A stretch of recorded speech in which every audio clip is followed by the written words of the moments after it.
আমি ওই ড্রাইভার আসতে আসতে বর্ণনাটা ভরে যাবে, একটা দেবে একটা নিয়ে চলে যাবে।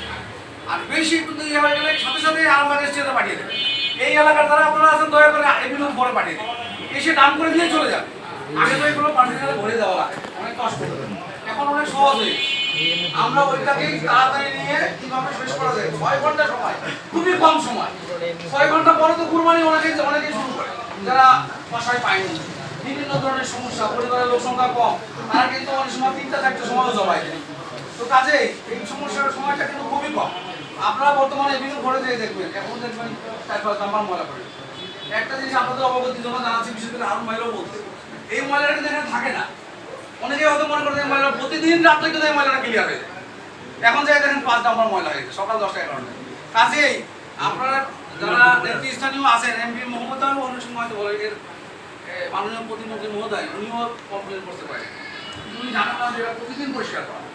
এখন কিন্তু আপনাদের এলাকার ভিতরে আগে কিন্তু এরকম 1 ডাম্পার 2 ডাম্পার করে ময়লা পড়ে থাকে। কি যে অবস্থা ছিল, আমি অন্তত 5-6 বছর আগে যখন এখানে আসছিলাম, 7 বছর আগে, এখন কোন এলাকার ভিতরে কেউ বলতে পারবেন যে আমার এখানে 2 ডাম্পার 1 ডাম্পার ময়লা পড়ে আছে নাই। এখন আপনার আমিন বাজারে এত যানজট লাগছে যে আমরা সারাদিনে কাজ করতে পারছি না। একটা গাড়ি যায় 2 ঘন্টা পরে বসে, 4 ঘন্টা। ঈদের দিনে এই সমস্যা হয়, 4 ঘন্টা পরে গাড়ি আসে। শুধু এই কারণে দেরি হয়। আমাদের ভ্যান সার্ভিসাররা অনেক কষ্ট পায়। এই যে অন্যান্য সময় দেখেন না আপনার গাড়িগুলো আসতে পারে না, এই একটাই কিন্তু কারণ। কিন্তু ভ্যান সার্ভিসাররা খুব কষ্ট করে, ওরা আরো বেশি কষ্ট পায়, আমরা বুঝতে পারি, কিন্তু আসলে নাথিং টু ডু, কিছুই করার নেই, এই অবস্থায় থাকে। তারপরেও আমরা অনেক তৎপর আল্লাহর রহমতে। তো কাজেই আমরা এই ময়লাগুলো যাতে একদিনের মধ্যে ক্লিয়ার হয়, ভ্যান সার্ভিসাররা এই কথা একটু দয়া করে বলতে হবে। আর কুরবানির গোবর ফারকুটো অনেক বাড়ির সামনে প্রায় আধা ট্রাক করে জমে যায়। এটা ঈদের দিনের মধ্যে, ঈদের আগের রাতের মধ্যেই আপনারা আগের দিন শেষ করে দেবেন, তাহলে ওই দিনের ময়লাটা আমাদের নেওয়া সহজ হয়ে যাবে। আরেকটা কথা, আমরা সবাই মনে করেন যে খুব তৎপর হইলাম, একজন ভ্যান সার্ভিস তৎপর হলো না, তাহলে কিন্তু ওই দক্ষিণ পল্লবীর মতো হয়ে যাবে। মানে একজনের জন্য, 2জনের জন্য, আমার জন্য যদি পুরো সিটি কমিশনের বদনাম হয়, আমাকে যদি গুঁড়ো করে ফেলে, তাহলে কোনো উত্তর হবে না, ঠিক কিনা? মাননীয় মেয়র মহোদয় যে ঘোষণা দিচ্ছে, একটা ওয়ার্ডে ময়লা হয়ে গেল, তাহলে কি আমার মানি ফেলো, তখন কি এই সোনা আমার ফেরত পাওয়া যাবে? তাহলে এটা মানে একেবারে ক্ষমার অযোগ্য অপরাধ। আমরা আমাদের মন প্রাণ দিয়ে চেষ্টা করবো কাজটা করার, যাদের ভ্যান গাড়ি খারাপ আছে এই 3 দিনের মধ্যে সেই ভ্যান গাড়িগুলো ঠিক করে। আরেকটা কথা হলো, ঈদের সময় কোনো জনবদ্ধ পাওয়া যায় না, আমরা জানি।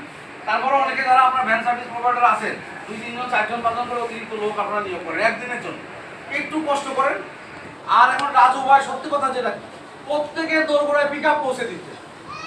আর কি চাই, যেটা আপনার ভ্যান গাড়িতে করে আনা লাগতো, সেটা খালি পিক আপে করে ভরে দিবে।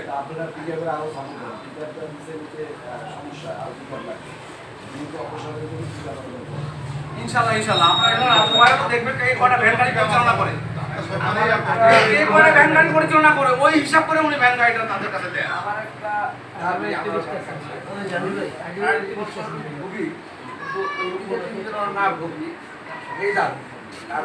আমার ব্যক্তিগত ভাবে বলতে আছে, মিটিংও করেছে আমার সঙ্গে।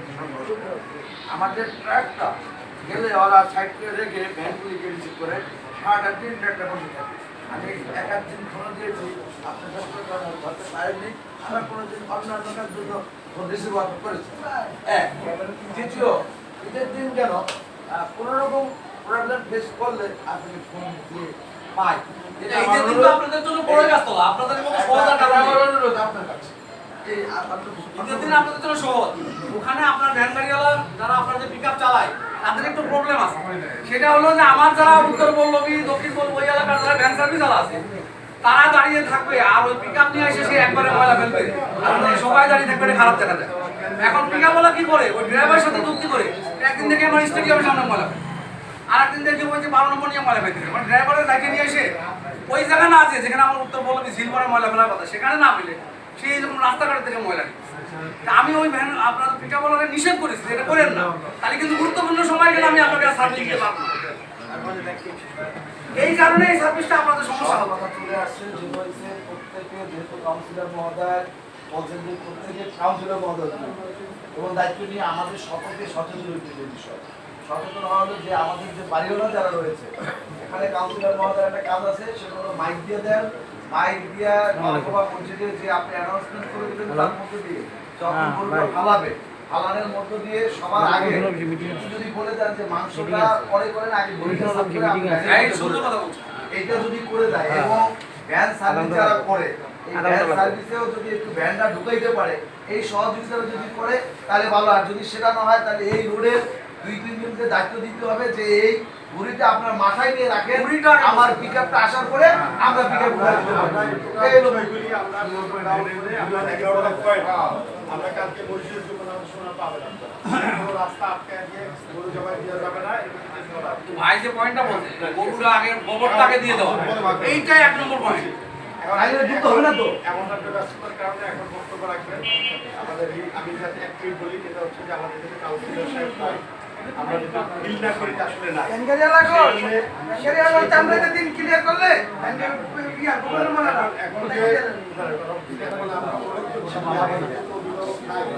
আসলে যে আলোচনামূলক আছে এটা নিশ্চিত করার জন্য আমি তার কাছে দাবি করছি যে ওয়ার্ড কিন্তু আলাদা আলাদা ওয়ার্ডের জনসংখ্যা সীমানা কিন্তু অনেক বড় আমাদের ওয়ার্ড। সেক্ষেত্রে পলি বা ব্লিচিং পাউডার বরাদ্দের ক্ষেত্রে অঞ্চল থেকে যাতে আমাদের জন্য স্পেশালি যাতে কাউন্সিলের মধ্যে আলাদা সাইড দেয় যাতে সংখ্যা এটা আমাদের কাউন্সিলর সাহেব থাকতে দেওয়ার পরে দেওয়ার পরও আবার একটা ব্যবস্থা করার চেষ্টা করতো।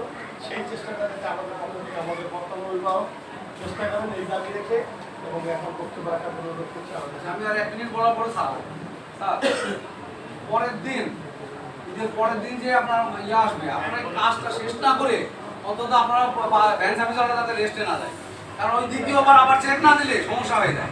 2-3 দিন যত ইয়া খবর করতে থাকে এই ভ্যান সার্ভিসওয়ালা আপনারা দয়া করে 2 দিন আরো 2 দিন একটু চেক দেবেন। সকালবেলা উঠে ভাষা করি ময়লা নেওয়ার আগে দেখবেন কোনো খবর পড়ছে কিনা।